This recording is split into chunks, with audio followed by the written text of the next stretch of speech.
to him. Jessie's pa was the blacksmith, and he was always busy. Yet Jessie's family still lived in the log cabin they'd built back in 1828, when they first came to Clifton. Jessie had hinted more than once that they needed a new house, now that there were 6 children. After all, she said, little Katie was soon going to outgrow the trundle bed that slipped under Ma and Pa's bed downstairs. Where was Katie going to sleep then? Pa always answered that a new house was too expensive, with the whole country in a depression. He didn't seem to mind. Hannah whispered that Pa liked the log cabin too much to build a house.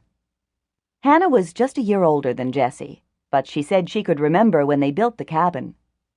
All the men in the village helped lay the maple logs one on top of another, and then the women filled the cracks with mud. Jessie had seen other cabins built, had helped even, and thought Hannah might just be confused. Even Hannah couldn't remember before, when they'd lived in Pennsylvania. Jessie wished she could remember the trip out to Indiana, when she and Hannah and Ma and Pa had traveled down the Ohio River in a flatboat. Sometimes she could get Pa to tell about it. Ma never would. "Be careful," Ma said as Jessie tripped over a root in the path. "It's hard to see," Jessie said. The moon was behind a cloud now. Ma nodded and moved the lantern closer to Jessie. They were almost to the Bentons' cabin. "Do you think Sally and Betsy will be all right?" Jessie asked. Sally was prissy, kind of like Hannah, but Betsy was always fun to play with. "I hope so," Ma said, in a way that made Jessie worry. A lot of children were sick. Jefferson Webster, Susan Seward, Abby and James Harlow.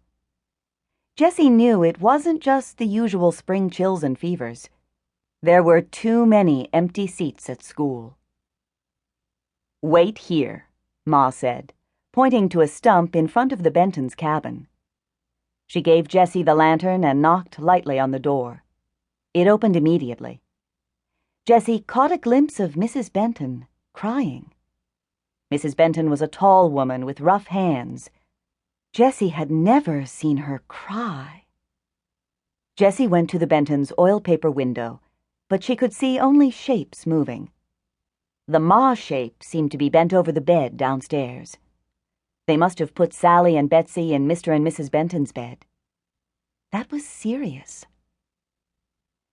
The Bentons and Ma talked in such low voices Jessie couldn't hear anything, and she'd get in trouble if they knew she was trying to listen. She sat down on the stump, placing the lantern on the ground in front of her. She should put it out to save the oil, but it was a comfort. Everyone said bears and wolves stayed away from fire. All sorts of rustling noises came from the woods beyond the Bentons' cabin. Normally, Jessie wasn't scared of wild animals. She was braver than anybody. She took more dangerous dares than the boys at school. But all this sickness and the way Ma was acting worried her. Jessie wished someone would explain what had happened to Dr. Pfister's pills. Even when he'd had them, people pretended they didn't exist. But they always worked. Why weren't there pills for Betsy, Sally, and the others? It was another mystery of Clifton, Jessie thought, like the haunted trees. Once, when Jessie was little, she'd noticed a box at the top of one of the haunted trees. It was painted the same color as the branches, but it held a piece of glass that sometimes glinted in the sunlight. The box moved constantly, even when there wasn't a breeze. Jessie had been so curious that she started climbing the tree. She'd only gotten her right leg up on a branch when Mr. Seward ran out of his store and ordered her down.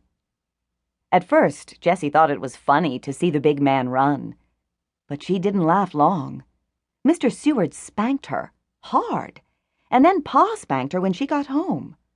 Both of them shushed her whenever she tried to say something about the box. After that, the box disappeared and was replaced by a piece of glass in one of the limbs. Jessie never told anyone she saw it, but she would have loved to look at it up close. The thing was, neither Mr. Seward nor Pa had seemed